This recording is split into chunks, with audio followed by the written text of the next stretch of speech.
Thank you so much to all of my subscribers and everybody who has liked and commented on the past videos. I really appreciate it. I appreciate your feedback, and of course I appreciate the subscriptions.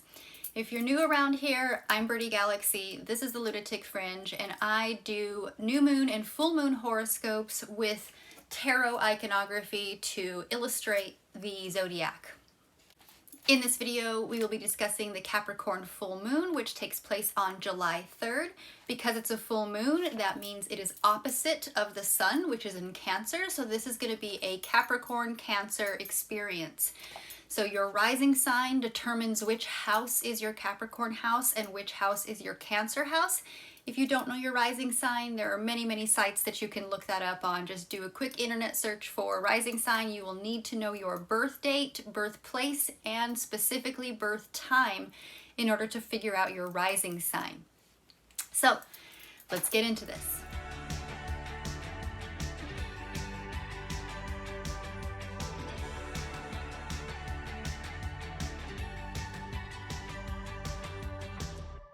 Hello, Scorpio Rising. This full moon is happening in Capricorn, which is your third house, which means the sun is in the opposite house of Cancer, which is your ninth house. So let's start with the sun. So first we have the sun, which is vital energy, creativity, life force, just that warmth of the sun, the spotlight. And then we have Mercury. Mercury and the sun are conjunct during this full moon, which means they are together harmonizing in the same sign. So Mercury and the sun are both in Cancer, which is your ninth house. Your ninth house is the house of philosophy, higher education, travel, and new horizons or new perspectives. So every year from mid-June to mid-July, when the sun is in Cancer, it's highlighting this ninth house for you, or your house of philosophy, higher education, etc. So this can really bring about a heightened focus on your personal beliefs, on your philosophy, and your spiritual exploration. This can encourage intellectual pursuits related to higher education, travel, or cross-cultural experiences. This can lead to a deepening of knowledge and an expansion of your worldview. Now, when we bring the moon into this mix, the moon is in the opposite house, which is Capricorn, and that's your third house. And whenever we have a full moon, we have this energy of separation or tension growing between these two areas of your life. So when the moon comes in, there's this heightened focus on expanding your worldview and seeking new knowledge through educational pursuits and travel. But this is creating tension, that can lead to the struggle between your desire for emotional security. The moon is all about emotional security, and your need to communicate and connect on a practical level. The third house is your house of communication. So there's a lot of emotion surrounding your ability to communicate your ideas and your thoughts that is opposing the sunlight shining on a much broader idea and perspective. So this is individual mind in the third house, and then a sharing of your ideas or your mind in the ninth house. So this tension is between your ideas and shared ideas, or you in your mind versus the mind of others, or the meeting of minds, like a university type of situation. Now we have Jupiter in this mix. Jupiter is the Wheel of Fortune. This is the energy of expansion and abundance, of cycles, changes, and destiny. Jupiter is in Taurus, in your seventh house, or your house of relationships. Jupiter in Taurus is making a 60-degree angle to the sun in your ninth house, or a sextile, or opening up opportunities. So this can really bring opportunities for growth and expansion through partnerships, through collaborations, and legal matters, encouraging you to explore new horizons and embrace diverse perspectives. This can also enhance your ability to communicate and to connect with others on a deeper level. This can foster harmony and optimism within your relationships. Now the moon is also making an aspect to Jupiter. It's 120 degrees away, so this is bringing luck. So this is also a wonderful beneficial aspect. This can bring a time of increased communication and cooperation within your partnerships or within your relationships. This can really foster practical and grounded discussions that can lead to mutual understanding and growth in both your personal and your professional connections. Now, Saturn, which is the world, Saturn is retrograde during this full moon, which means the energy is it's a time for us to reevaluate, to return to an energy we've already been to before. So in this case, Saturn is in Pisces, which is your 5th house, or your house of play, romance, joy, and creativity. Saturn is making a it's 120 degrees away from the sun over in your 9th house. So again, we have a trine or a luck opportunity. So this is a period of introspection and self-reflection that's encouraging you to explore your spiritual beliefs and your philosophies or your perspectives on the world.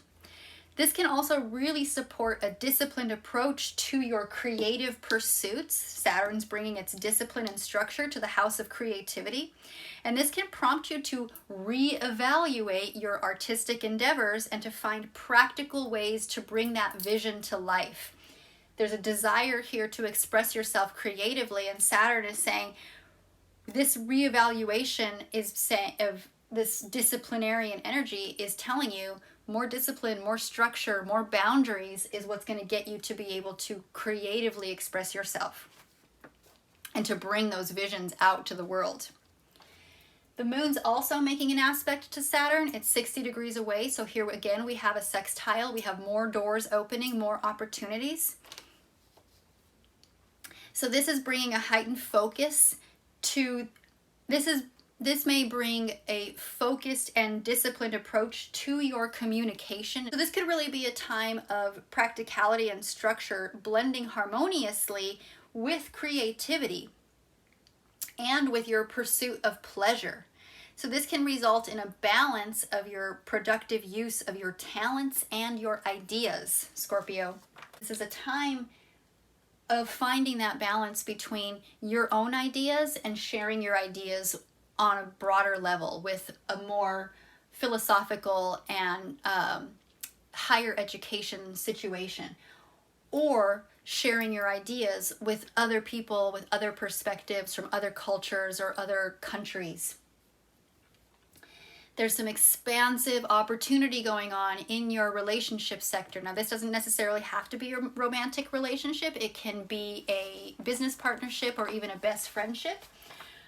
But with Saturn here in your 5th house, it's also bringing some structure to that situation and maybe the need for some boundary setting. Have Venus and Mars together. Venus is abundance, nurturing, and creativity, and Mars is crisis, upheaval, and revelation. And these are both in Leo, which is your 10th house. The 10th house is the house of career and public status. So this is really bringing a power surge of ambition and creativity and charisma to your professional life. This can potentially lead to career advancements or career recognition. This alignment can also ignite passionate and intense relationships with colleagues or superiors, offering opportunities for collaboration and strategic partnership that can elevate you and elevate your status and your reputation in your chosen field. Now, that powerful blend of Venus and Mars is squaring off with Uranus. So this is the only not so great energy, but it is actually beneficial. It's working for you. So Uranus is the energy of unexpected changes, spontaneity, innocence, and new beginnings. This is the leap of faith energy. So Uranus is also in Taurus with Jupiter in your 7th house. And it is making a 90-degree angle, Venus and Mars in your 10th house. Now, what this is doing is bringing dynamic and unexpected changes to your career and to your relationships. This could ignite a creative and assertive period of expression in your professional endeavors, but this can also disrupt already established relationships, and it might require some adaptability and some innovation in these interpersonal connections. Saturn and Jupiter, 60 degrees away from each other, opening up yet another door. So many opportunities, so many doors opening right now. There's just so much happening. Now, this is really an opportunity for growth and expansion in your relationships. This is fostering harmonious connections and a desire for stability and security.